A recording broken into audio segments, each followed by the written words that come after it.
Economic data is always backwards looking. It's very important to know for the news, and it's even more important as a metaphor for life. And we're going to cover both of these things right now.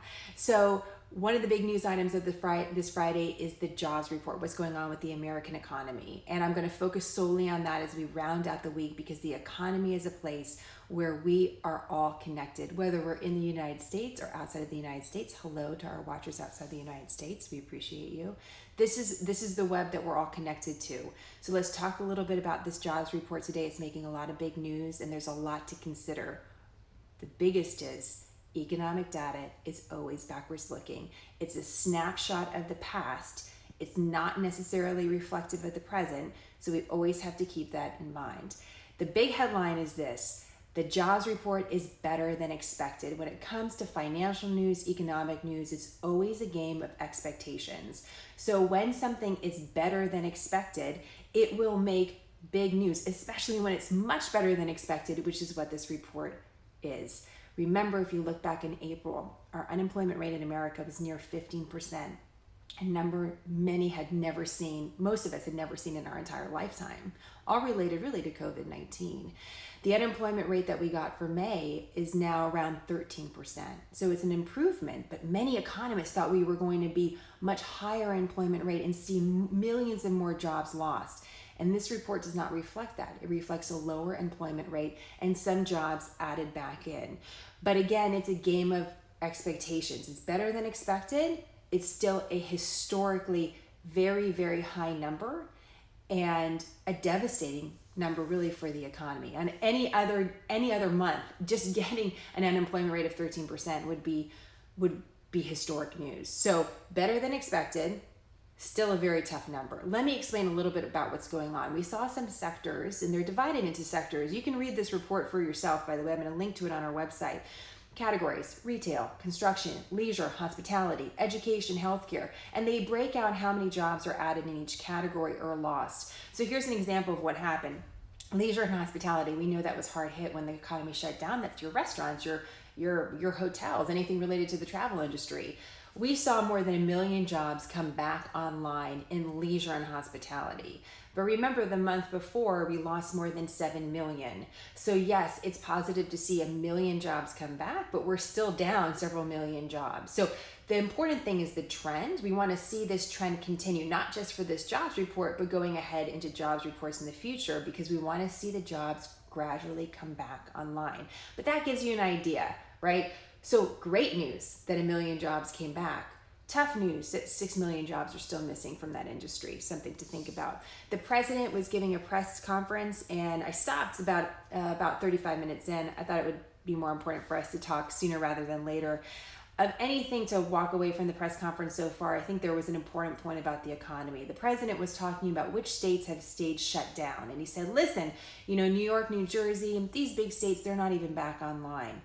That's actually a really important point, because these states haven't come back. Their economies haven't reopened up. So that could be an indication that when they also open up, because they're such big business centers, we could actually see more jobs come back. And it's something to watch. New York, the metropolitan area, New Jersey, also California, these are huge population areas and job centers. Remember, we talked about this. If we took out New York and the metropolitan area out of the COVID picture, we would have a completely different image of COVID-19 in America, because the caseload in those areas was higher than some European countries. So it's the same thing we have to think about with the job market. Once those states kind of come back, depending on how that looks, we may see a different national picture. And it might be that we see more jobs come back. But one report does not make a trend. We have to wait and see. And that could be optimistic by the president. We won't know. The data won't show us again until it's already passed. So we'll watch for that. I think one of the things that we need to take away from this news cycle of this last week, but also this jobs report, is a really important fact. And that is the fact of the power of you, of the consumer, of the individual. Because you may not feel it, but you are single-handedly the most important engine for the American economy, and therefore the global economy. One individual, your actions. One of the things I'm seeing when I read the analysis about these reports, and I'm going to bring in a little bit of personal news here because this week was important for an entirely different reason for SmartHER News. A lot of the folks that are reporting on the job market and are doing analysis of the stock market have never owned businesses. And I know this because I was one of them.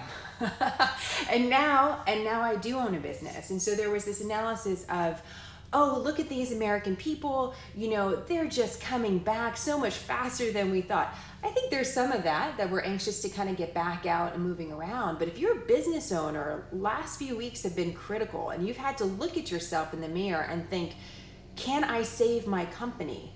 And in mid-May, a lot of folks had to say, I got to get people coming back and I got to get them back employed so that I can survive. And I think we're seeing that in this report. And I don't think a lot of people are giving that analysis because they don't own companies. So they're like, wow, look at these consumers. They're just so happy. I think there's a survival part of this as well. So let's get to the power of the individual. This week, it marked an anniversary for me. It's 3 years exactly since I left my corporate job in New York City. I had worked so hard to achieve a goal, and I couldn't believe I made it. That I was a working journalist in New York, a national news anchor. It exceeded my wildest expectations, and I decided to walk away from that all. There's a lot of factors in that, but it's always a little moment of pause for me because I achieved a dream and then I walked away from it, and people had told me, you destroyed your career, how could you walk away at this critical moment? But one of the reasons I did it is I knew I wasn't in the right place. I believe in nonpartisan news. I believe you should get that.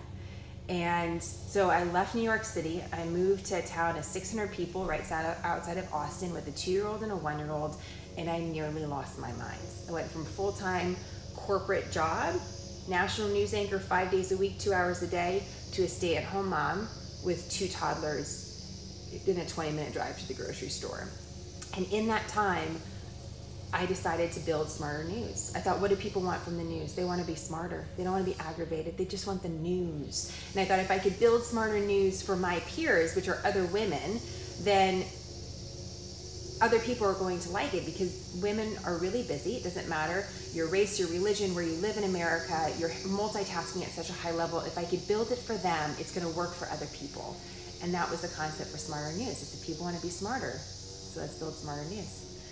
And so it's been 2 years of building SmartHER News. It's been 3 years since I walked away from the corporate job. And it's,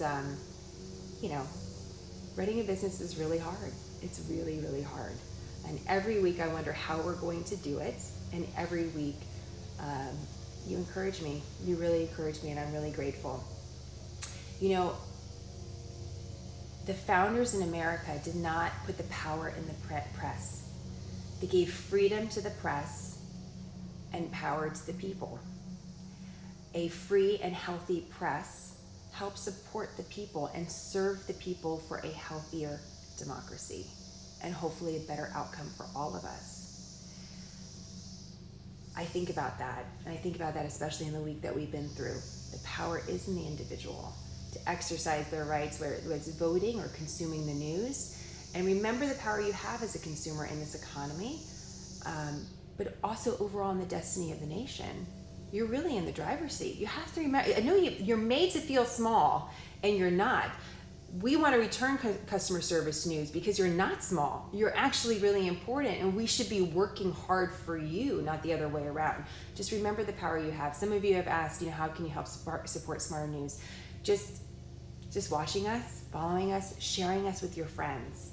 The bigger we can build this movement, the more leverage that we'll have to actually create a business that can be functioning on so many levels. I have so many crazy dreams for you guys.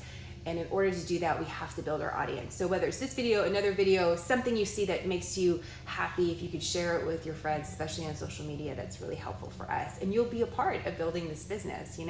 Everyone wanted to get in on Facebook on the grounds up. Like, you're in on SmartHER News, okay? Thank you. So remember that. Go into the weekend empowered. I know it's been a tough week of news. The power is in the people, and the power remains in you, whether it's in the economy, social change, voting, even the destiny of the nation. You matter, and we really appreciate you. So questions, comments, let me know. Direct message us on social media or always email us, hello@SmartHER News. Have a great weekend, guys. I'll see you soon.